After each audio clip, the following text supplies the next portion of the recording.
Isang mapagpalang gabi po sa ating lahat. Welcome po ang lahat sa In Jesus Name Fellowship. Lalo na po yung mga nakakapanood sa live screening na to na lahat ng bansa na nararating. Welcome po kayo sa aming community. At bago po ang lahat, i-share po natin doon sa kaliwang button ng ating mga CP para po ma-share natin sa ating mga kaibigan ang ating mga kakilala. At bago po tayo magsimula, tawagin na po natin ang ating mga anak, mga kapatid, para po sama-sama po tayong magpuri sa ating Panginoon. I-focus na po natin ang ating mga puso at isipan. Huwag na po nating isipin yung mga trabaho po natin naiwan. Basta ang isipin po natin ang araw po ito ay para sa ating Panginoong Jesus. At tayo po ay sama-sama at sabay-sabay po tayo magpuri sa ating Panginoon. Ang sabi nga po ng Panginoon, sumigaw sa galak ang lahat ng nilalang. Pumalakpak kayong may awit na tuwa bilang pagpupuri sa Diyos na dakila. Wagas na papuri sa Kanya'y ibigay. Hallelujah, Jesus, hallelujah. Pinupuri ka namin, Panginoon. Sinasamba ka namin ang pangalang higit sa lahat, ang pangalang Jesus. Hallelujah, Jesus. Hallelujah. Hallelujah, Jesus. Hallelujah. Hallelujah. Purihin ka, Panginoon. Hallelujah, Jesus. Let's give praises to the Lord. Hallelujah. Praise to Jesus. Hallelujah. Hallelujah. Purihin ka, Panginoon. Hallelujah, Jesus. Praise the Lord. Hallelujah. Hallelujah, Jesus. Hallelujah. Hallelujah. Hallelujah. Praise the Lord. Hallelujah, Jesus. Hallelujah. Sama-sama tayong umawit. Sama-sama tayong magpuri sa Panginoon. Hallelujah. Hallelujah, Jesus. Purihin ka,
ancient of days.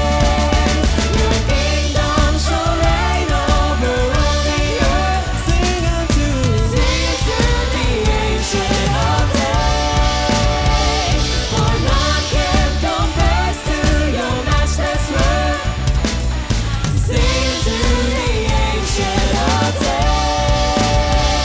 Your kingdom shall reign over all the earth. Sing to the ancient of days.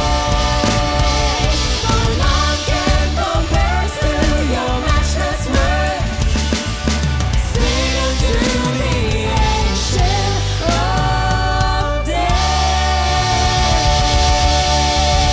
Lord, hallelujah, Jesus, hallelujah. Praise the Lord God, hallelujah. Patuloy tayo magpuri sa Panginoon, hallelujah, Jesus. Praise the Lord.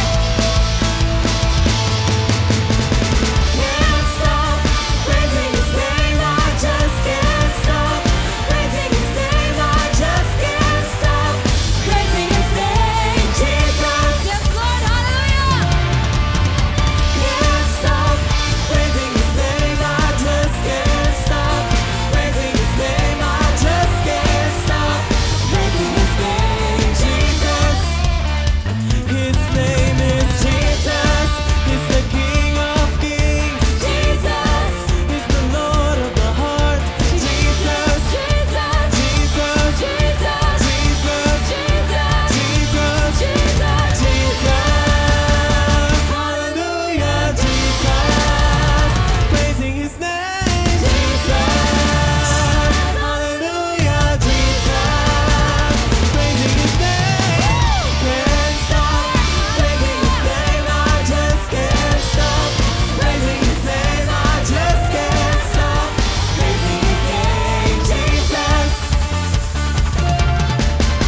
Can't stop praising His name. I just can't stop praising His name. I just can't stop praising His name, Jesus. His name is Jesus. He's the King of Kings. Jesus, He's the Lord of the heart.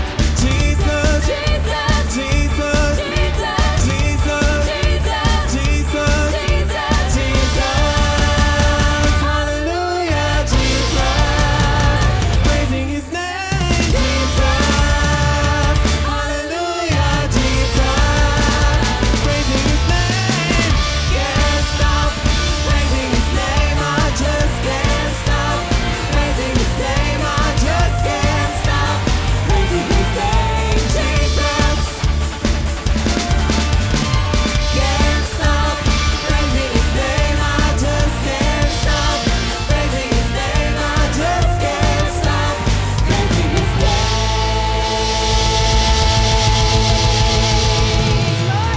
hallelujah, Jesus, The name above all name is Jesus. Jesus, The King of Kings and Lord of Lords, His name is Jesus. Jesus, J-E-S-U-S. J-S-U-S, J-E-S-U-S. J-S-U-S, King of Kings, King of Kings, Lord of Lords, Lord of Lords, Jesus. Jesus, Jesus. Jesus, Jesus. Jesus, Jesus. Jesus, Jesus. Jesus.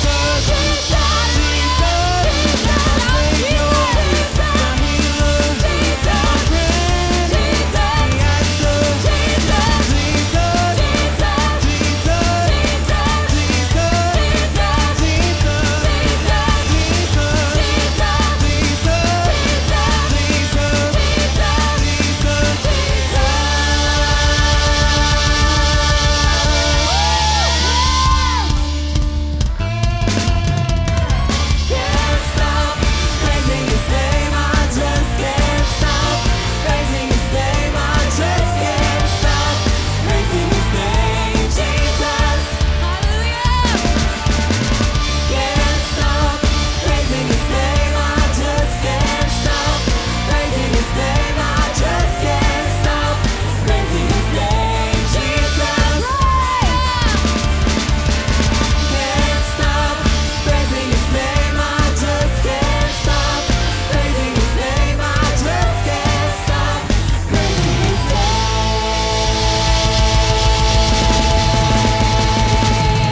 worship you, Lord. Hallelujah. Tunay ang napakasarap magpuri sa pangalan mo, aming Ama. Hallelujah.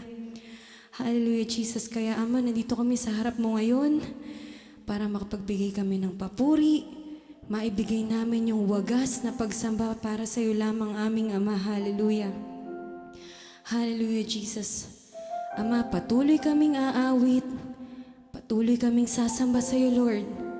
Patuloy rin kaming magpapasalamat sa lahat ng biyaya na pinagkakaloob mo sa amin, Ama. Ama, bagamat may pagsubok man kaming pinagdaraanan, pero Ama, hindi magiging dahilan to para matigil kami sa pagpupuri sa iyo, Lord. Hallelujah. Kaya Ama, ikaw lang ang mapapurihan, ikaw lang ang maitaas. Hallelujah, Jesus. Dahil Ama, yung imposible sa amin, Lord, nagiging posible dahil sa iyo. Hallelujah, Jesus. Hallelujah.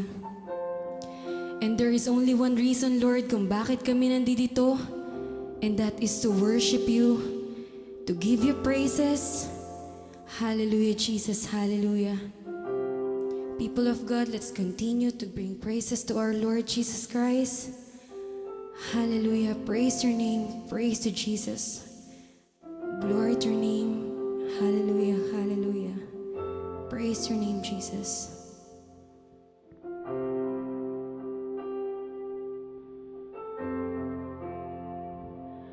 When I look into your holiness, when I gaze into your loveliness, when all things that surround me become shadows in the light of you.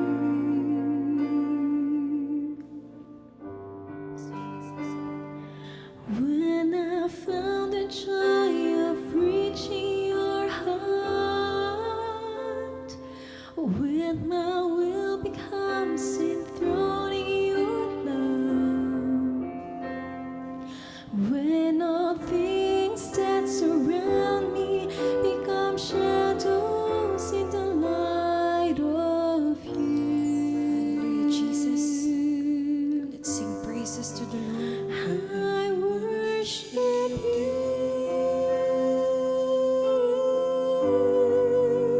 I worship you.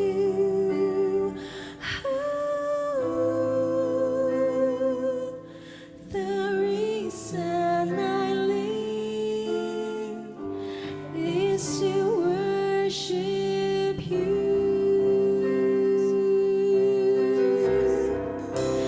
I worship you.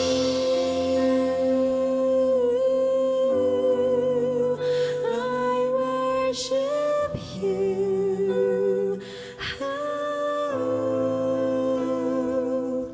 The reason I live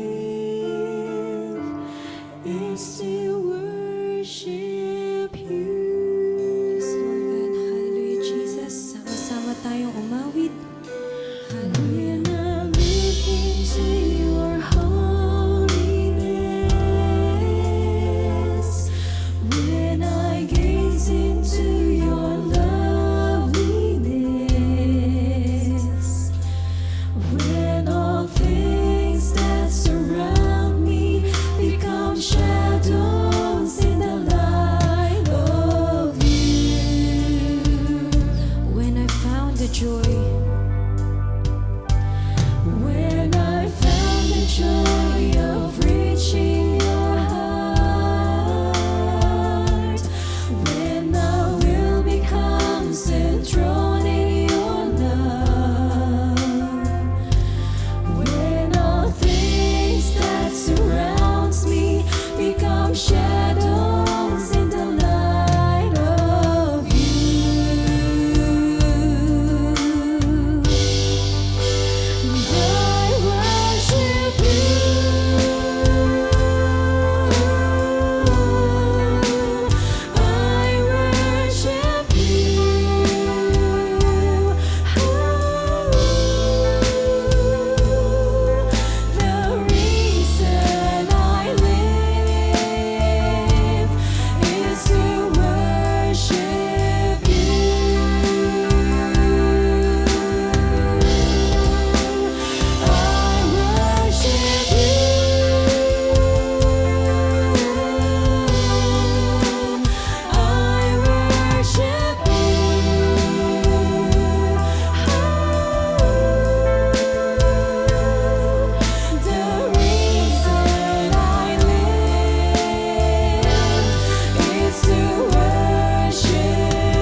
at your feet,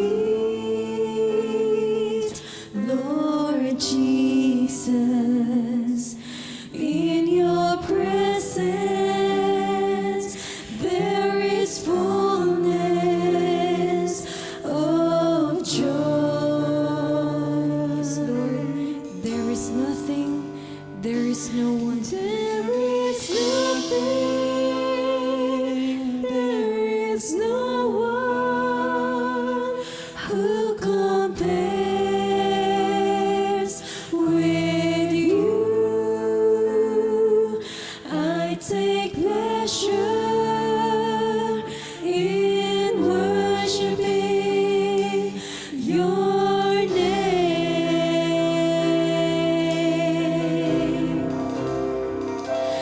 There is nothing, there is no one who compares with you. I take pleasure in worshiping your name. Hallelujah, Jesus.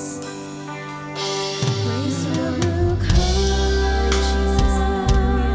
and bow down at your feet, Lord Jesus. In your presence there is fullness of joy.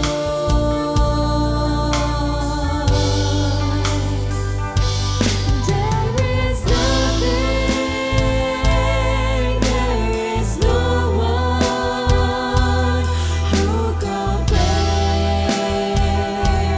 with you. I take pleasure in worshiping your name.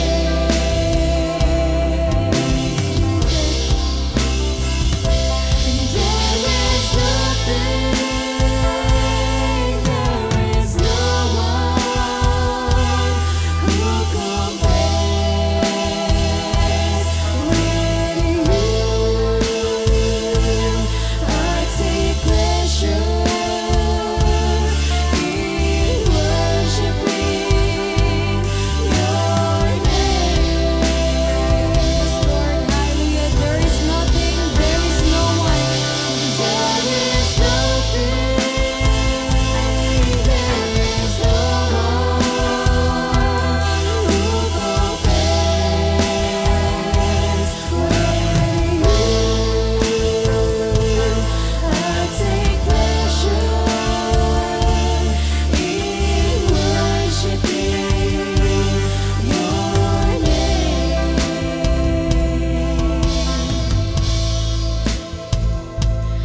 I take pleasure in worshiping your name. Yes, Lord. Hallelujah, Jesus. I take pleasure in worshiping your name. Yes, Lord. Hallelujah, Jesus. Let's sing praises. Hallelujah.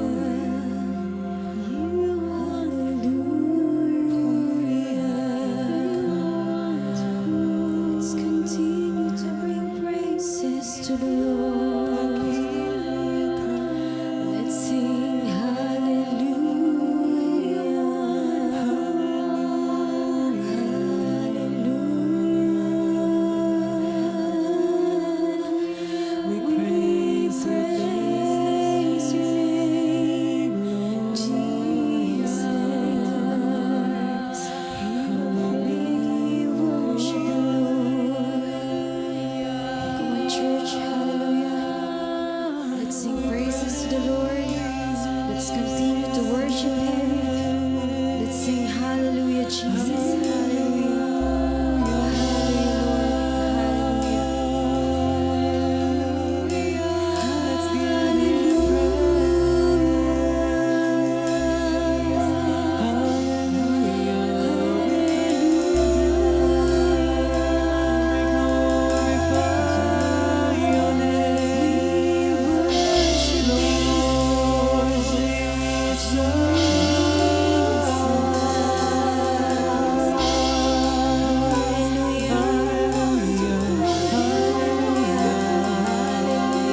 Lord, I stand in the midst of the multitude of those from every tribe and tongue. We are your people, redeemed by your blood, rescued from death by your love. There are no words good enough to thank you. There are no words to express my praise, but I will lift up my voice and sing from my heart with all of my strength. Hallelujah, hallelujah, hallelujah to the Lamb. Hallelujah, hallelujah. By the blood of Christ we stand. Every tongue, every tribe, every people, every land, giving glory, giving honor, giving praise unto the Lamb of God. And every knee shall bow, every tongue confess that you are Lord of all. Hallelujah, hallelujah, hallelujah to the Lamb. Hallelujah, hallelujah. By the blood of Christ we stand. Every tongue, every tribe, every people, every land, giving glory, giving honor, giving praise unto the Lamb. Hallelujah, hallelujah, hallelujah to the Lamb. Hallelujah, hallelujah. By the blood of Christ we stand. Every tongue, every tribe, every people, every land, giving glory, giving honor, giving praise unto the Lamb of God. Giving praise unto the Lamb of God. Giving praise unto the Lamb of God. Jesus Christ, Lamb of God.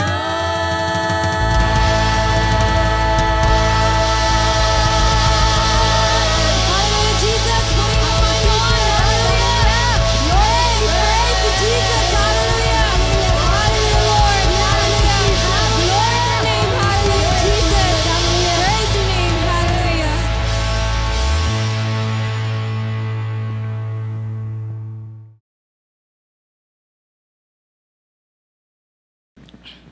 Muli po, isang mapagpalang gabi sa ating lahat. Sa pagsisimula po ng ating gawain sa gabing ito, tayo po ay lumapit sa mahabaging presensya ng ating Panginoon.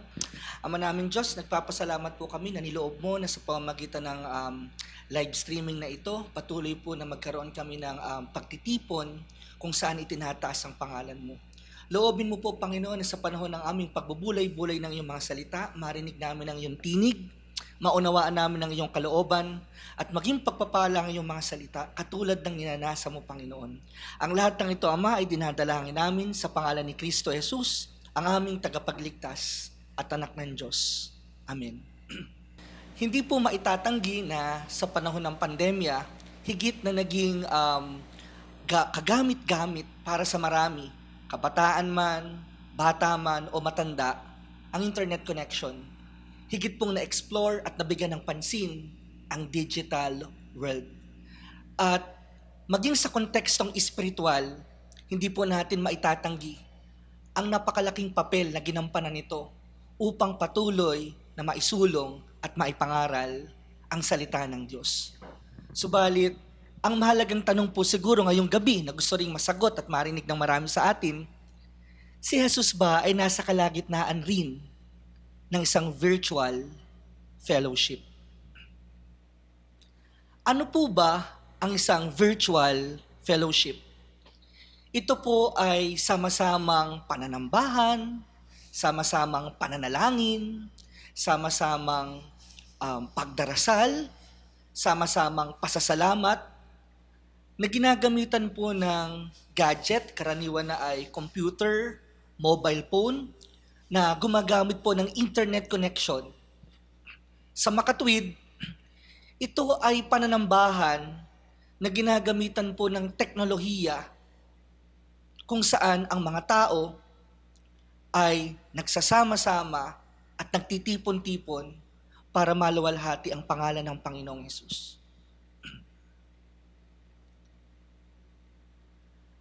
Sa punto pong ito, magandang simulan yung ating pag-aaral sa isang katanungan. Kasi ang tanong po ng marami at ang gustong malaman ng marami ay kung naroon din ba ang Panginoon sa virtual space. Pero siguro po, magsimula tayo sa tanong na meron bang naghahanap sa Diyos? Madalas kasi ang tinatanong natin o ang kino-question natin ay yung pag-iral ng Diyos sa virtual space. Pero ang tanong muna po siguro na magandang sagutin, katulad ng nabanggit ko na, may naghahanap ba sa Diyos?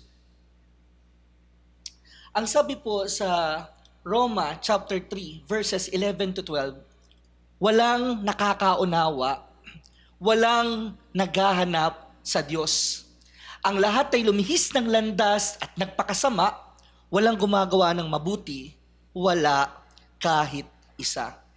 Maliwanag po sa talatang ito, mula sa banal na kasulatan, na walang ni isa man sa atin ang naghahanap sa Diyos. Subalit ang mas madalas na nabibigyan ng tuon ay kung mayroon bang eksistensya o pwede ba nating makasama ang Diyos sa isang virtual fellowship. Gayong sa mas mahabang panahon at sa madalas na pagkakataon, nililiwanag po sa atin ng banal na kasulatan na walang ni isa man sa atin ang naghanap sa Diyos. Subalit, ang tanong po, sa kabila ng walang naghahanap sa Diyos, subalit itinatanong natin kung ang kanyang presensya ba ay nasa virtual space, gayong hindi naman pala talaga hinahanap ang Diyos. Ang tanong po ay, itinago ba ng Diyos ang kanyang sarili? Basahin pa rin po natin mula po sa sulat pa din ni Apostol Pablo sa mga taga-Roma, Kabanata 10, talata 20. Ang sabi po ng salita ng Diyos, buong tapang namang ipinahayag ni Isayas, natagpuan ako ng mga hindi naghahanap sa akin. Nagpahayag ako sa mga hindi nag-uusisa tungkol sa akin. Maliwanag po mula po sa mga talatang ito ng banal na kasulatan that God revealed Himself to His people. Mga kapatid, maliwanag po mula po sa mga talatang ito na bagamat hindi siya hinahanap ng tao, hindi tayo nag-uusisa tungkol sa Diyos, ipinahayag ng Diyos ang kaniyang sarili. Ang sabi po, natagpuan siya ng mga hindi naghahanap. Sino po ba yung tinutukoy dito? Tama po na ang tinutukoy dito ng salita ng Diyos ay ang mga hentil, ang mga hindi Israelita, ang hindi kabilang sa lahi ni Abraham, kung ang pagbabatayan po ay ang biological na pamantayan. Subalit, naniniwala po ako, sa ating kapanahunan, tayo ang tinutukoy ng salitang ito, na bagamat hindi natin hinahanap ang Diyos, sapagkat naging abala tayo sa maraming bagay, hindi pa rin po ito naging dahilan upang ipahayag ng Panginoon hindi lang ang kanyang kaluwalhatian, hindi lang ang kanyang kadakilaan, kundi ang kanyang kabutihan at malaking pagmamahal sa bawat isa sa atin. Ang sabi nga po sa aklat ng Jeremias, Kabanata 29, talata 13 at 14, kapag hinanap ninyo ako, ako'y inyong matatagpuan. Kung buong puso ninyo akong hahanapin, oo, ako'y matatagpuan nyo, sabi ni Yahweh. at ibabalik ko ang inyong kayamanan. Titipunin ko kayo mula sa lahat ng bansa at pook na pinagdalhan ko sa inyo at ibabalik sa dakong pinagmulan ninyo bago kayo nabihag. Kapatid, bagamat ang tinutukoy po dito sa kontekstong ito ay ang mga Israelita, naniniwala po ako na ito rin ay pumapatungkol maging sa mga tao sa kasalukuyan, maging sa ating henerasyon sa kasalukuyan. Sa mahabang panahon po, naging abala ang tao sa napakaraming gawain sa sanlibutang ito. Katulad po ng marami sa atin, marami ang nakakilala sa Panginoon noong panahon na nagkasakit lamang sila, bumagsak ang kanilang kabuhayan, dinaanan ng malaking pagsubok sa buhay. Finally, they have recognized that apart from this God, apart from Jesus, they can do nothing. At kailan po ito dumating? Dumating lamang po ito sa panahon na tayo ay lubos na nangangailangan ng mahahawakan. Dumating po ito, naghanap tayo sa panahon na hindi na natin kayang tumayo sa ating sarili. Lumapit tayo at naghanap tayo at nag-usisa tayo tungkol sa Diyos sa panahon na wala na tayong kontrol sa lahat ng bagay. Pero ang sabi nga po ng Panginoon, ito po ang magandang balita. Ang sabi ng Panginoon, bagamat hindi natin siya hinanap, God revealed Himself to us. Kaya po, ano po ang hamon ng Panginoon sa atin sa gabing ito? Kung yung hindi nga po nag-uusisa at hindi naghahanap sa Diyos ay natagpuan ng Diyos, sinasabi po sa atin ngayon ng Panginoon, tayong inaabot po ng palatuntunan ito sa gabing ito, na kung hahanapin natin ng Diyos, tiyak na matatagpuan at makikilala natin ang Diyos.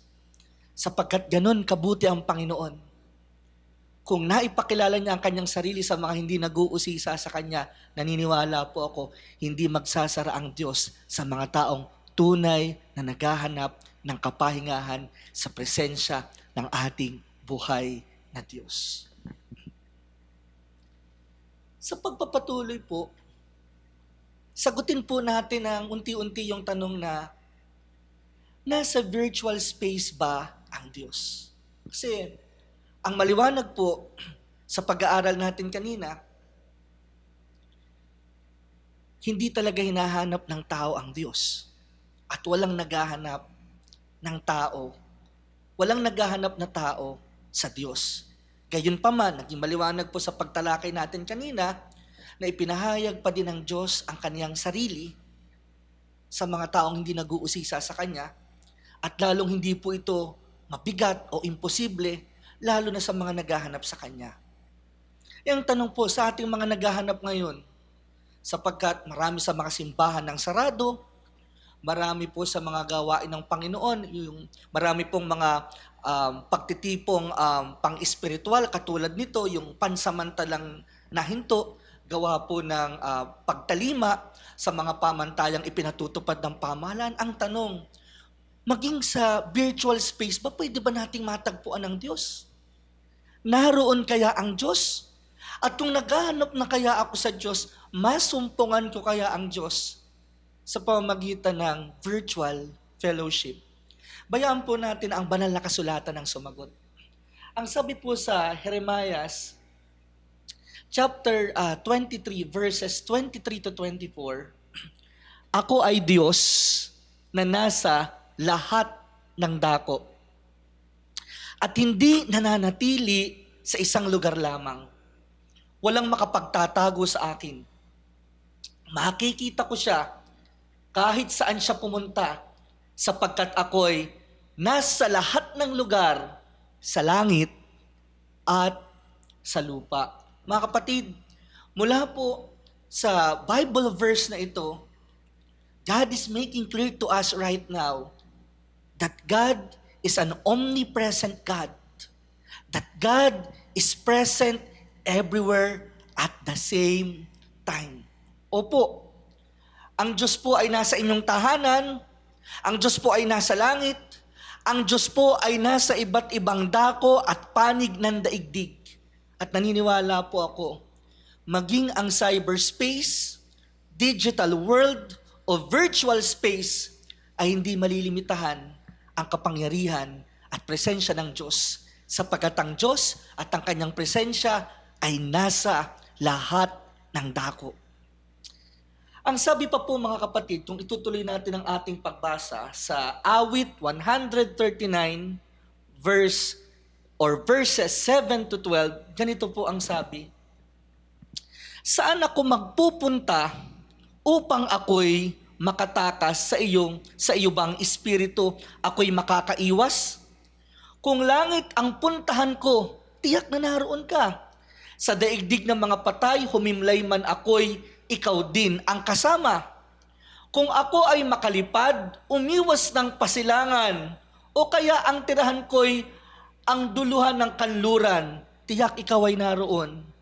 Upang ako'y pangunahan, magkakatagpo kita roon, upang ako ay tulungan.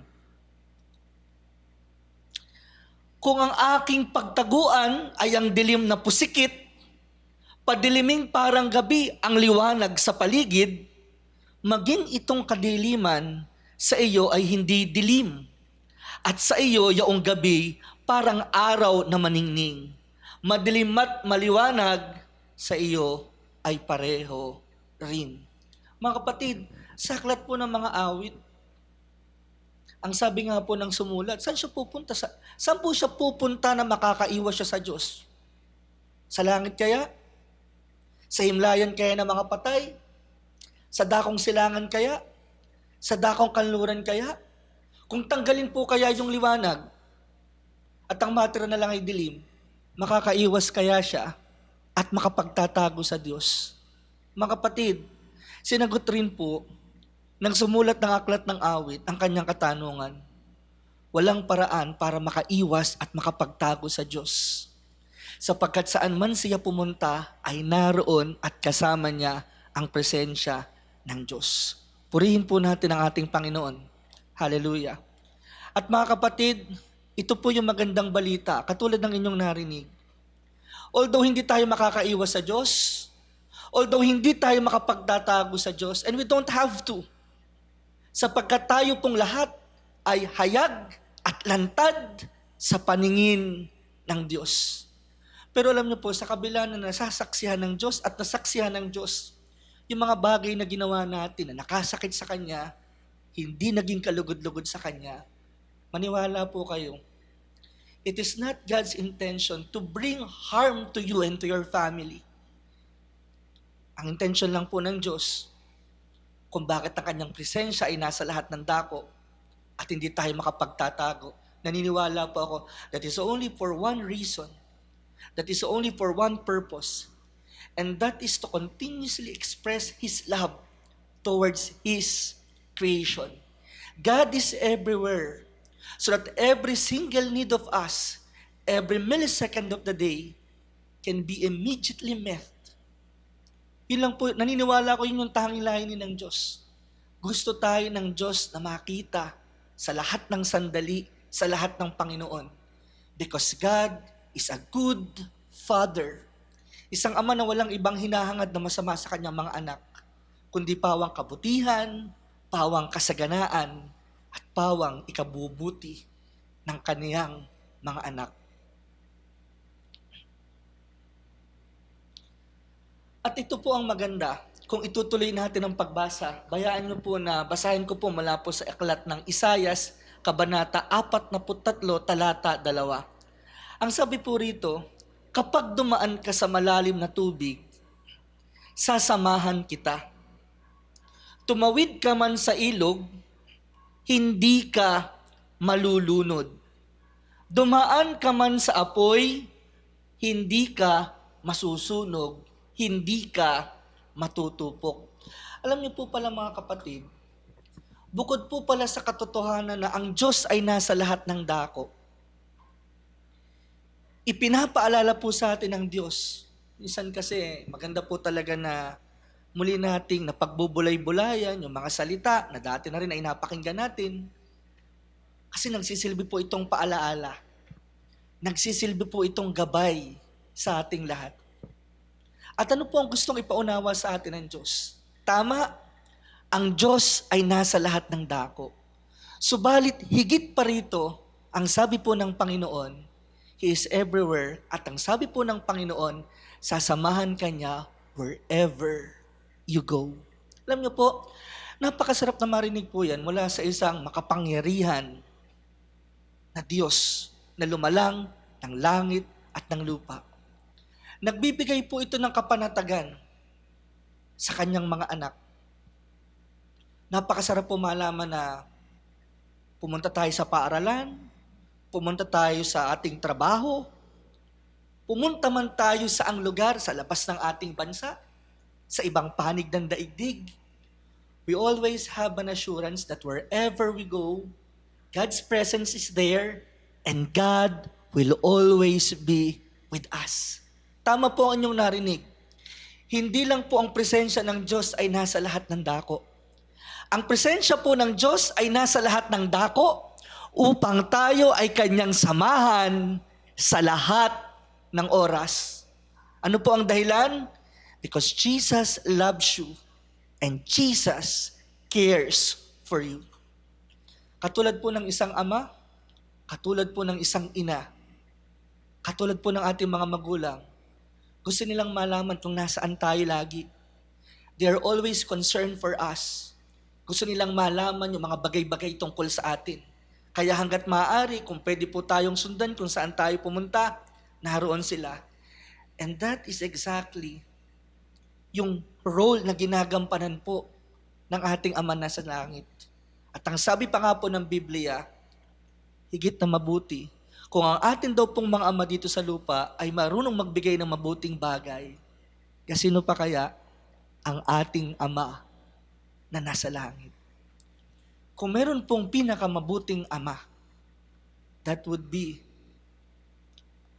our Father God who art in heaven. Dakila ang Diyos at dakila ang kaniyang pag-ibig. Ang sabi po dito, kung ating ipagpapatuloy, ang sabi po, tumawid man tayo sa ilog, hindi tayo malulunod. Dumaan man sa apoy, hindi tayo masusunog, hindi tayo matutupok. Alam niyo po, marami rin pong mga Bible stories that will prove that these things are really possible because nothing is impossible with God.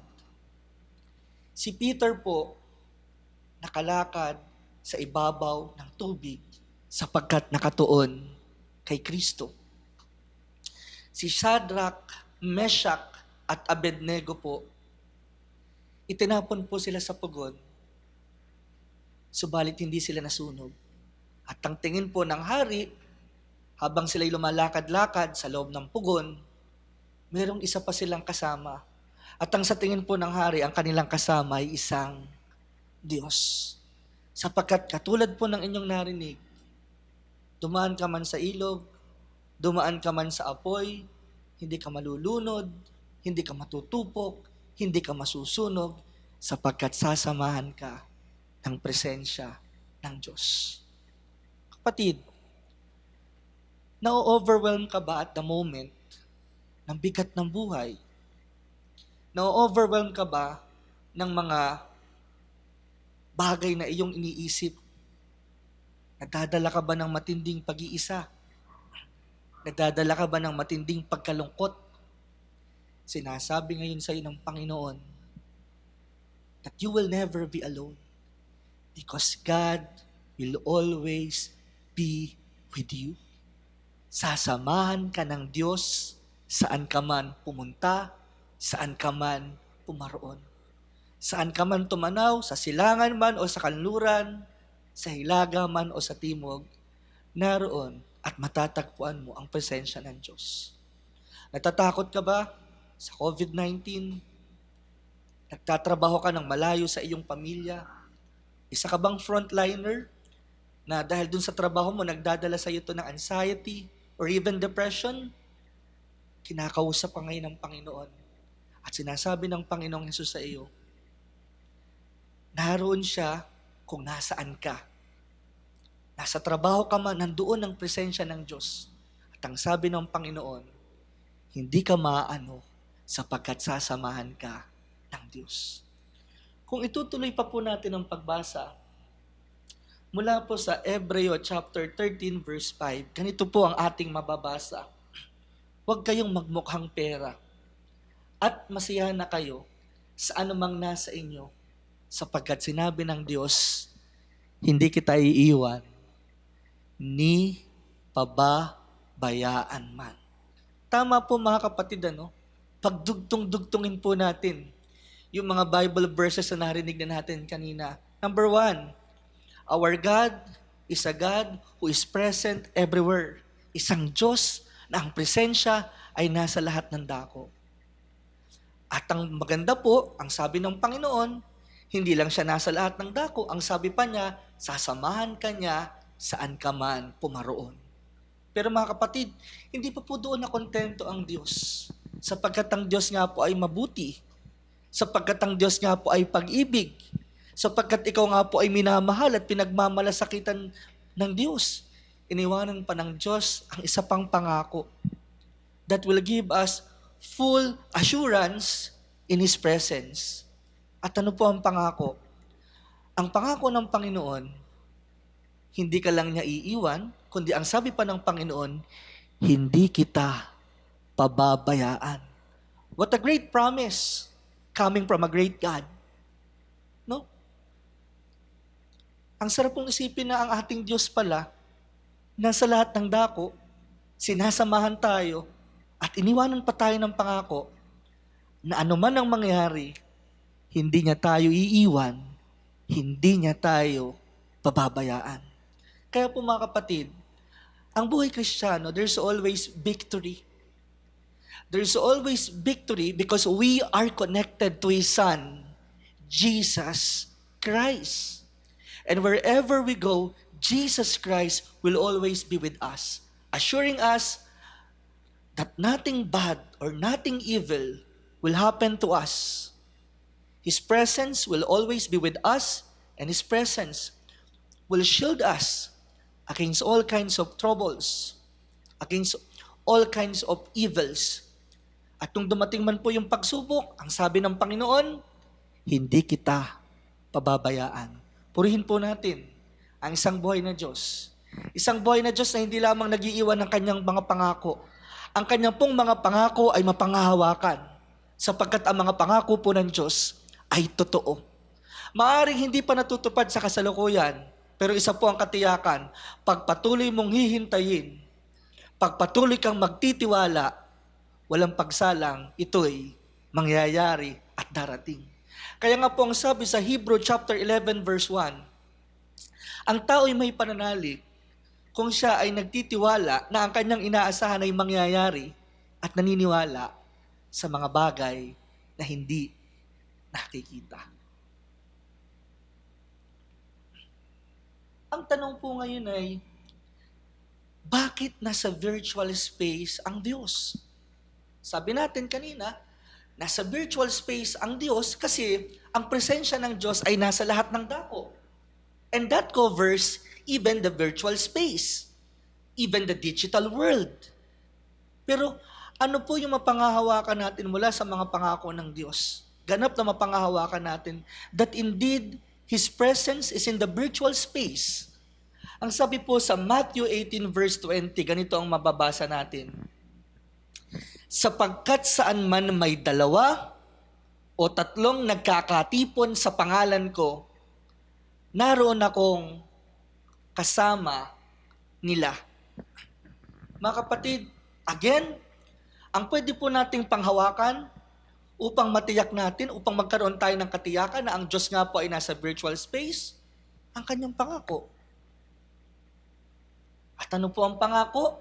Basta mayroong 2 o 3 na nagtitipon sa pangalan ni Jesus, naroon siya sa kanilang kalagitnaan. At sapat po ang pangakong ito. Dahil ipinangako ito ng Diyos, therefore, mangyayari ito. At napakasimple lang po ng requirement. Ang sabi lang po ng Diyos, ulitin ko po, mula sa talata, hindi po kailangan ng malaking bilang, hindi po kailangan ng isang partikular na lugar, no? Hindi po kabundok, hindi lang sa kabundukan, hindi lang sa loob ng prayer house, hindi lang po kapag nandun yung mga ngaral, kapag nandun yung mga awit. Ang sabi po ng salita ng Diyos, sapagkat saan man may 2 o 3 na nagkakatipon sa aking pangalan, ang sabi ni Jesus, naroon ako sa kanilang kalagitnaan. Hindi po nagbigay ng isang partikular na lugar. Ang sabi ng Diyos, saan man. Because number 1, God's presence is everywhere. So we can have our fellowship everywhere, even in the context of the virtual space. And God is assuring us right now that even in virtual space, we can find God's presence. At ano pa po ang patotoo? Bakit dun sa 2 o 3 na nagtitipon nandun ang presensya ng Diyos? Bayaan niyo po na basahin ko mula po sa Lucas chapter 17 verses 20 to 21. Ang sabi po, minsan si Jesus ay tinanong ng mga Pariseyo kung kailan magsisimula ang paghahari ng Diyos. Sumagot siya, walang makikitang palatandaan ng pagsisimula ng paghahari ng Diyos. At wala ring magsasabing nagsisimula na ito dito o doon, sapagkat ang totoo'y naghahari na ang Diyos sa inyo. Sa ibang salin po ng Biblia, ang sabi po dun sa bahagi ng huling talata, subalit ang totoo'y nagsisimula na ang paghahari ng Diyos sa puso ng bawat nananalig sa Kanya. Sa makatwid mga kapatid, kung ang paghahari ng Diyos ay nasa puso ng bawat nananalig sa Kanya, nandoon ang Diyos. Nasa puso ng bawat nananalig sa Kanya. Kaya po pag itong mga anak na ito ng Diyos, itong may mga tapat na puso na nananalig sa Diyos, pagka po nagtagpo-tagpo sila, nasa kalagitnaan nila ang Diyos. Sapagkat ang Diyos po ay nananahana sa puso ng bawat isa sa kanila. Kaya pag nagtagpo-tagpo, kapag nagkita-kita, mga kapatid, ang presensya po ng Diyos pumapagitna sa kalagitnaan ng mga tao na yun nagtitipon sa kaniyang pangalan. Mga kapatid, I can still recall, po, merong isang kwento po na naglalakad po yung dalawang tao po papuntang Emmaus. At habang naglalakad po sila, pinagkukwentuhan po nila yung nangyayari tungkol kay Jesus. And all of a sudden, meron pong tao na nag-appear sa kanilang kalagitnaan. At dahil magagabi na, po, habang nagkukwentuhan sila, nagpapaliwanag po yung lalaking ito, punong-puno po ang kanilang puso ng pagpapala mula sa mga salita na naririnig sa lalaking ito. Hanggang sa niyaya po nila yung lalaki na sumabay na sa kanilang maghapunan. At nang itinataas na po at pinagpipira-piraso na ng lalaking ito, yung tinapay, noon lang nila naalala at nakilala na ang lalaking kasama nila ay si Jesus. Kaya pala gano'n na lang ang kanilang nararamdaman. Kaya pala ang kanilang mga puso ay punong-puno ng pagpapala sapagkat ang nakaisa nila, ang nakasama po nila, walang iba kundi si Jesus. Mga kapatid, again, ang kailangan lang po, 2 o 3 na nagtitipon sa pangalan ni Jesus. And surely, God's presence will be in the midst of them as He promised. Ang tanong po, sige, ang Diyos ay nasa virtual space sapagkat ang kanyang presensya ay nasa lahat ng dako at sapagkat naroon yung mga tao na pinaghaharian na ng Diyos. Pero ang tanong, bagamat tayo po ay tiyak na ang Diyos at ang kanyang presensya ay naroon na sa virtual space, ang tanong po, hindi ba nagbabago ang Diyos sa virtual space? Di ba nagbabago yung attribute ng Diyos? Is it the same God that we know during our regular Sunday fellowship service? O nagbabago ba ang Diyos kapag siya ay nasa virtual space? Katulad po natin, we are making some adjustment. No? Ang Diyos kaya ay nagbabago sa konteksto ng virtual space. Bayaan po natin ang kanyang mga salita rin ang sumagot. Ang sabi po sa Malakay chapter 3 verse 6, bayaan niyo pong basahin ko ito sa wikang Ingles. Ang sabi po ay, "For I, the Lord, do not change. Therefore you, O children of Jacob, are not consumed." Ang sabi po, at muli po nililiwanag ko mula po sa aklat ng Malakayas, Kabanata 3, Talata 6, na hindi nagbabago ang Diyos. At kung itutuloy po natin ang pagbasa sa Hebreo chapter 13 verse 8, ang sabi po, si Jesucristo ay hindi magbabago kailanman. Siya ay kahapon, ngayon, at bukas. Kapatid, from these two verses coming from the Bible, ina-amplify po nito sa ating lahat na hindi nagbabago ang karakter ng Diyos. Magkaiba man po yung pamamaraan natin ng pag-access o pagkakakilala sa Diyos. This time, gumamit tayo ng gadget. This time, nakilala natin ang Diyos sa pamamagitan ng virtual space. Hindi po nababago ng virtual space ang attributes o katangian ng ating Diyos. Siya pa din po yung Diyos noon, ngayon, at sa darating na panahon. Ang sabi nga po, maaaring magbago ang lugar, maaaring magbago ang panahon, subalit hindi po nagbabago yung agenda ng Panginoon. At ano po yung agenda ng Panginoon? Ito man ay harapang pangangaral, maramihang pangangaral, ito man ay pangangaral na ginagawa sa konteksto po ng virtual space, isa pa rin pong mensahe ng Diyos. Pag-ibig. At hindi po magbabago ang pag-ibig ng Diyos. Hindi po nababawasan ang pag-ibig ng Diyos. Kahit po yung pagkakakilala natin sa Kanya, nangyari po. Gamit po yung mga gadgets na meron tayo, through having access through the internet, hindi po nababago yung pag-ibig ng Diyos dahil doon natin siya nakilala. Pareho lang po yun at wala pong pinag-iba sa harapang fellowship service at maging sa virtual fellowship service. Ang panghuling tanong po na siguro ay magandang pagbulay-bulayan natin, maihiwalay po ba tayo ng espasyo o distansya sa pag-ibig ng Diyos? Can physical distance or space separate us from the love of God? Mga kapatid, hindi po naging sagabal ang pagitan ng langit at lupa upang maabot tayo ng Panginoong Hesus.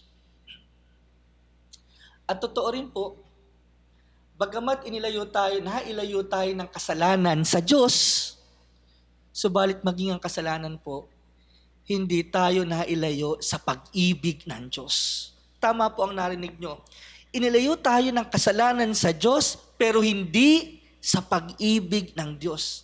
Ang katunayan po, sa sulat ni Apostol Pablo sa mga taga-Roma, ang sabi, inibig na tayo ng Diyos noong tayo'y makasalanan pa. Hindi po tayo minahal ng Diyos sa panahon na we are at our best. Hindi po tayo minahal ng Diyos sa panahon na we have everything in this life. Hindi po tayo minahal ng Diyos sa panahon na tayo sikat, tanyag, maraming pera, tinitingala, at kinikilalang tao. Ang sabi po, minahal tayo ng Panginoon even at our worst. condition. Yung panahon na marumi tayo, panahon na hindi tayo naghahanap sa Diyos, ang sabi po, inibig na tayo ng Diyos. Kaya po maging yung kasalanan, hindi tayo naihiwalay sa pag-ibig ng Diyos. Naihiwalay tayo sa Diyos, pero hindi sa pag-ibig ng Diyos. At ang sabi pa po, kung babasahin natin mula po sa Roma 8:35 hanggang 39, sino ang makapaghihiwalay sa atin sa pag-ibig ni Kristo? Ang kaguluhan kaya? Ang kapighatian, pag-uusig, pagkagutom, kahirapan, panganib, o kamatayan? Ayon sa nasusulat, dahil pa sa inyo'y buong araw kaming pinapatay, turing nila sa amin ay mga tupang pangkatay. Hindi. Sa lahat ng mga ito, tayo'y siguradong magtatagumpay sa pamamagitan niya na nagmamahal sa atin, sapagkat natitiyak kong walang makapaghihiwalay sa atin sa kanyang pag-ibig. Kahit ang kamatayan, ang buhay, ang mga anghel, ang mga pamunuan, o ang mga kapangyarihan, ang kasalukuyan o ang hinaharap, ang kataasan, ang kalaliman, o ang alinmang nilalang ay hindi makapaghihiwalay sa atin sa pag-ibig ng Diyos na ipinagkaloob sa atin sa pamamagitan ni Kristo Jesus na ating Panginoon. Mga kapatid, napakaliwanag po. Walang anumang bagay, walang sinumang tao, walang anumang pangyayari, walang anumang kondisyon ng buhay, walang espasyo, walang distansya na makapaghihiwalay sa atin sa pag-ibig ng Diyos. Mga kapatid, hindi po yung bigat na pinagdadaanan mo. Kung meron ka man pong pinagdadaanan na bigat, maniwala ka po, hindi yung pinagdadaanan mong mabigat ang makapaghihiwalay sa iyo sa pag-ibig ng Diyos. Kung ikaw po ay nasa banig ng karamdaman at lubhang nahihirapan at pinahihirapan ng iyong karamdaman, sinasabi sa iyo ngayong gabi ng Panginoong Yesus, hindi ang karamdamang iyan ang makapaghihiwalay sa iyo sa pag-ibig ni Jesus. And in fact, Jesus can heal you. If you are suffering from financial losses, hindi ka maihiwalay maging ng kondisyong iyan, kalalagayang pampinansyal mo na iyan, sa pag-ibig ng Diyos. Kung nawala na sa iyo yung kapangyarihan na dati mong ine-enjoy, hindi rin po yan ang makapaghihiwalay sa iyo sa pag-ibig ng Diyos. Hindi ang kagutuman, hindi ang kamatayan, hindi ang ano pa mang bagay ang makapaghihiwalay sa atin ng Diyos. Pag-ibig na ipinadama niya sa pamamagitan ng ating Panginoong Yesus. Mga kapatid, kung hindi po tayo maihihiwalay ng mga bagay na ito sa Panginoong Yesus, paano tayo ihihiwalay ng isang espasyo? Paano tayo ihihiwalay ng simpleng distansya mula sa Diyos? Gayong ang presensya ng Diyos ay sumasa lahat ng dako. Gayong ang presensya ng Diyos ay sumasama sa atin saan man tayo pumaroon. Gayong nangako sa atin ng Diyos na hindi niya tayo pababayaan. There is no way, there is no means for us to be separated from the love of God. Wala po. Because God will always be with us. Jesus will always be with us. The Holy Spirit will be with us. Kapatid, God is not against you. God is for you. Kapatid, kung sa kabila po ng lahat ng ginawa nating pagkakamali, kung ikaw ay dating naglilingkod, tumigil, kung ikaw ay dating naglilingkod sa Panginoon, dumadalo, nakikinig, tumigil, dahil sa mga bagay na hindi maganda na pinagdaanan mo, dahil sa palagay mo, hindi ka nakarapat-dapat maglingkod sa Panginoon, kinakausap pa ngayon ng Panginoon ngayong gabi. Hindi nagbabago ang pagtingin sa iyo ng Diyos. Hindi ka mailalayo ng mga bagay na nagawa mong mali sa pag-ibig ng Diyos. Lagi ko pong ikinukwento at lagi kong ibinabahagi sa inyo na hindi lang po isang beses na tumalikod sa ministry. 2 beses po akong tumalikod sa ministry. Pero kahit po ako'y tumalikod, hindi po ako iniwanan ng Diyos. At lalong hindi po ako pinabayaan ng Diyos. Bagamat ako'y lumayo, hindi ako iniwan ng Diyos at lalong hindi lumayo ang Diyos. Sa aking paglayo, lalong lumapit ang Diyos. At sa panahon po ng pakiramdam ko na dumating sa panahon ng nagkaroon ng depresyon, naramdaman yung pag-iisa, doon ko lalong naramdaman na sa lahat pala ng pinagdaanan ng mga araw at taon ng aking buhay, ni minsan pala, hindi pala ako pinabayaan ng Diyos. Nakalimutan ko ang Diyos, pero hindi ako nakalimutan ng Diyos. Hindi ako naging matapat sa Diyos, subalit naging matapat sa akin ng Diyos. Hindi ko po ganap na inibig ang Diyos, subalit ganap ang pag-ibig sa akin ng Diyos. At ito po yung dahilan kung bakit ako nakabalik, kung bakit ako nagpapatotoo, kung bakit ako nagpapatuloy sa pangangaral, sapagkat naranasan ko, ang Diyos ay Diyos na kasama ko saan man ako pumaroon. Hindi po ako naniniwala lang na basta na ang Diyos ay nasa lahat ng dako, kundi ang aking paniniwala sa pagpapatuloy po ng pahiram na buhay sa akin ng Diyos.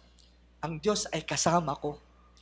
Hindi lang po basta nandun siya sa lahat ng dako, kundi ang Diyos ay kasama ko saan man ako pumunta. At saan man ako pumunta, naroon ang biyaya ng Diyos sapagkat kasama ko po ang buhay na Diyos na aking pinaglilingkuran. At muli, nais ko pong patuloy na ipaalala sa ating lahat. Hindi tayo iniiwan ng Diyos at hindi po tayo maihiwalay ng anumang pangyayari sa ating buhay sa pag-ibig ng Diyos. Muli po, sa tanong na ang Diyos ba ay nasa virtual space? Ang Diyos po ay nasa virtual space. Ang Diyos po ay nasa langit at ang Diyos po ay nasa kalagitnaan ng 2 o 3 nagtitipon sa kanyang pangalan at ang Diyos po, maging sa ating pag-iisa, ay naroon at kasama natin sapagkat ang Diyos ay nananahan sa puso ng bawat nananalig sa Kanya. Sa gabi pong ito, kung kayo po yung mayroong mabigat na dinadaanan, mga bagay na iniisip na nagdadala po ng kaguluhan sa inyong pag-iisip, nagdadala ng kalungkutan, pakiramdam na nag-iisa, inaniyahan ko po kayo sa isang pananalangin. Hindi po mahirap matagpuan ng Diyos. Sabi nga po natin, maging sa programang ito nangungusap ngayon ng Diyos. At kung sabi nga po, ang Diyos ay kumakatok sa pintuan ng bawat ating puso. At kung pagbubuksan lamang natin ang Panginoon, makakasama natin siya at siya ay sasalo sa ating kumain. Sa diwa pong ito, sumabay ka po sa pananalangin. Kung ito po yung unang pagkakataon na nahatunghayan mo ang programang ito, at nagnanais mong matagpuan ng Diyos, at hindi lang matagpuan ng Diyos, kundi maranasan ang Diyos sa buhay mo.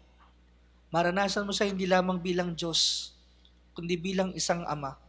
Sumunod po kayo sa panalangin ito, at ang kininyo ng aking panalangin ay inyong panalangin din.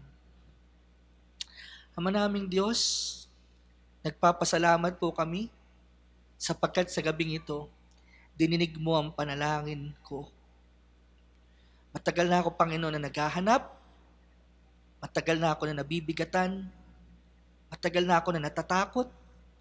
Matagal na ako na nalulungkot. Matagal na ako na nag-iisa. Sa gabing ito, Panginoon, isa lang po ang hinahanap ko. Ang hinahanap ko po ay isang kapayapaan. Isang kapayapaan na hindi matatagpuan sa sanlibutang ito. Sa gabing ito, Panginoong Jesus, pagod na akong hanapin ito sa mga tao, pagod na akong hanapin ito sa material na bagay, pagod na akong hanapin ito sa kapangyarihan, pagod na akong hanapin ito sa katanyagan, pagod na akong hanapin ito sa karunungan. Panginoong Jesus, sa pagkakataon pong ito, ipinauubaya ko na sa iyong buhay ko. Sa pagkakataong ito, Panginoong Jesus, ipakilala mo po ng lubusan ng iyong sarili sa akin sa pamamagitan ng iyong mga salita. Sa gabi pong ito, ikaw ang maghari. Ariin mo ang aking buhay. Patakbuhin mo ang aking buhay. Hindi na po yung kalooban ko, kundi ang kalooban mo ang maganap. At ang dalangin ko po, sa gabing ito, ikaw ang maghari. At kinikilala kita mula sa araw na ito bilang aking Panginoon, tagapagligtas, at ang ipinapakilala ng Biblia na anak ng Diyos na buhay. Amen. Kung kayo po ay sumabay sa pananalangin ito at nanalig ng lubusan na inyong nakadaupang palad ang Panginoon sa pamamagitan ng pananalangin ito, umasa po kayo. Ito ang araw na ito, dito magsisimula ang pagbabago sa buhay mo. Dito mo mararanasan kung gaano kalaki ang pag-ibig ng Diyos sa buhay mo. Hindi po nagbabago ang pag-ibig ng Diyos at ang pag-ibig niya na yon ay mananatili para sa iyo magpakailanman. God bless po. Mga kapatid, dadako na nga po tayo sa pagpapatong ng kamay. Once na mapatungan po tayo ng kapatid natin na mananampalataya, manalig po tayo na tayo magaling na sa pangalan ni Jesus.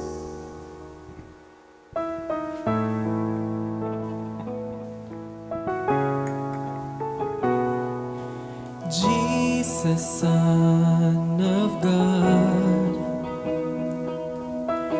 only you can save me. Suffering on the cross,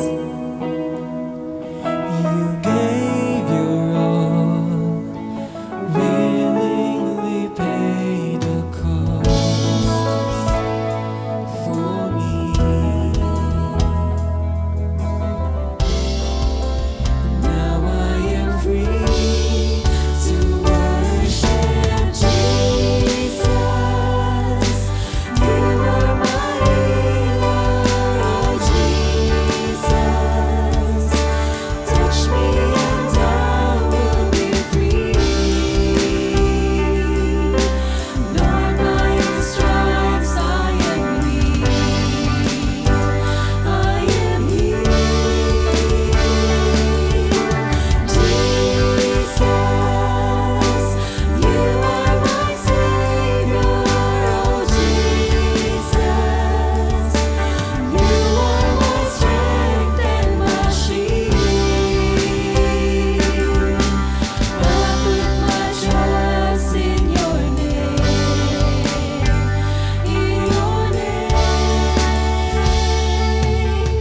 Jesus. Oh, Jesus. Healing's in the name. Jesus.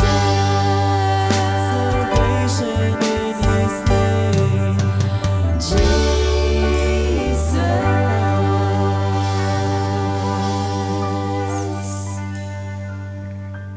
Amang Diyos na makapangyarihan sa lahat, maraming salamat po sa gabing ito, Panginoon, sa pagpapagaling mo, hallelujah Jesus, sa mga nagpapatong ng kamay, hallelujah. Maraming salamat, Panginoon, sa iyong salita, Panginoon, na nagbigay ng kalakasan sa amin, Panginoon. Lord, tangi ikaw lamang po ang kalakasan ng bawat isa sa amin, Panginoon. Kaya ganito ang sitwasyon ng buhay namin, Panginoon. Lord, ramdam na ramdam namin, Panginoon, yung pag-ibig mo, Panginoon, na lagi mong ibinibigay sa amin, Panginoon. Lord, muli po namin itinataas sa iyo, Panginoon, ang aming pastor at ang buo niyang sambayan, Panginoon. Bigyan mo po siya ng lakas ng katawan, ng kalusugan, Panginoon. Hallelujah, Jesus. Lord, yung po kanyang katalinuhan, Panginoon, panatilihin mo po, Panginoon, sa kanya na nagmumula sa iyo, Panginoon. Lord, alam namin, Panginoon, na kung kami ay wala sa iyo, wala kaming magagawa, Panginoon. Kaya patuloy kami na nananalig at nananampalataya sa iyo, Panginoon.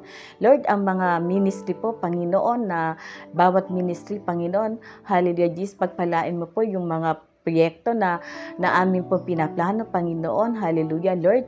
Patuloy kaming nananalig sa iyo at patuloy kaming umaasa sa iyo, Panginoon.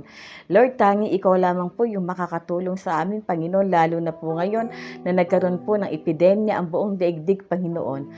Lord, alam namin, Panginoon, na ito'y pinahintulot mo, Panginoon, dahil may layunin ka sa bawat isa sa amin, Panginoon.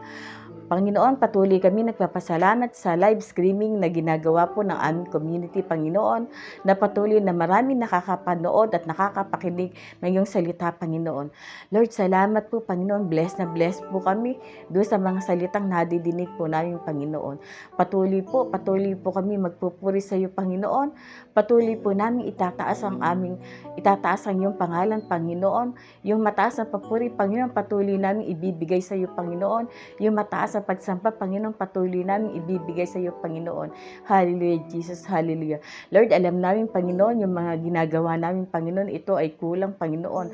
Alam namin, Lord, na kailangan ka namin, Panginoon. Hallelujah, Jesus, hallelujah. Lord, kung wala ka sa puso at isipan namin, Panginoon, hindi namin alam kung ano ang gagawin namin, Panginoon. Punong-puno kami ng takot, punong-puno kami ng kabalisan. Pero alam namin, Lord, na ikaw ay buhay, Panginoon, na alam namin, Panginoon, na lagi ka namin kasama, Panginoon. Kaya patuloy yung kalakasang nararamdaman namin, Panginoon. Patuloy yung pag-ibig, patuloy, Panginoon, yung walang hanggang pag-ibig na nararanasan namin, Panginoon, at binabahagi namin sa aming kapwa, Panginoon. Hallelujah, Jesus, hallelujah. Lord, tunay nga po na ikaw ay dakila, Panginoon. Tunay nga po na ikaw ay buhay. Tunay nga po, Panginoon, na ikaw ay malakas. Dahil, Panginoon, damang-dama po namin na ang lahat ng ito, Panginoon, ay binibigay mo sa amin, Panginoon. Hallelujah. Lord, salamat sa mga pagpapala, sa higit na pagpapala, Panginoon, na ibinibigay mo sa amin, na kahit nagkaroon po ng epidemya, Panginoon, patuloy po kami hindi nagkukulang sa aming mga kakanin, Panginoon. Hallelujah, Jesus. Patuloy, Panginoon, na kumikilos ka sa aming mga buhay, Panginoon. Kaya patuloy kami, Panginoon, na magpapasalamat sa iyo, Panginoon. Wala kaming humpay na magpapasalamat sa iyo, Panginoon, dahil damang-dama po namin yung pag-ibig, Panginoon. Lord, tunay nga po, Panginoon, na ikaw ay buhay. Tunay nga po, Panginoon, na mapapatotohanan namin na ikaw ay isang Diyos na buhay, isang Diyos na malakas. Dahil po, Panginoon, iyon po ay nararanasan ng bawat isa na nakakapakinig na iyong salita, Panginoon. Lord, muli po, sa matamis ng iyong pangalan na si Jesus, kami po ay nagpapasalamat sa iyo, Panginoon, na ang kadakilaan mo at katapatan mo, Panginoon, sa bawat isa sa iyong, Panginoon. Pinagpapasalamat po namin sa matamis na pangalan na iyong anak na si Jesus. Amen and amen. Maraming salamat po sa lahat ng nakapakinig at nakapanood ng live streaming ngayong gabing ito. Mga kapatid, patuloy po nating suportahan ang ating community. Pag-araw po ng Miyerkules, meron po tayong midweek service alas 6 ng gabi at meron din po tayong evangelization seminar, Asin at Ilaw, alas 8 ng gabi at meron din po tayong pag-araw po ng Sabado, meron po tayong Bible study 3:30 to 4:30 ng hapon at meron po tayong youth fellowship via Zoom 5:30 to 6:30. At syempre po, meron po tayo pag-araw ng linggo, alas 9 ng umaga hanggang alas 11 ng tanghali. At syempre po, bilang tema po ng ating community, pastor natin, mahal natin. Community natin, ang lingkod, mahal natin. Pamilya natin, mahal natin. Dahil tayo'y pinagbuklod, one in love, one in Christ. At tayo'y mas pinalakas, mas pinasigla, getting stronger as love gets deeper. God bless us all. See you on Sunday.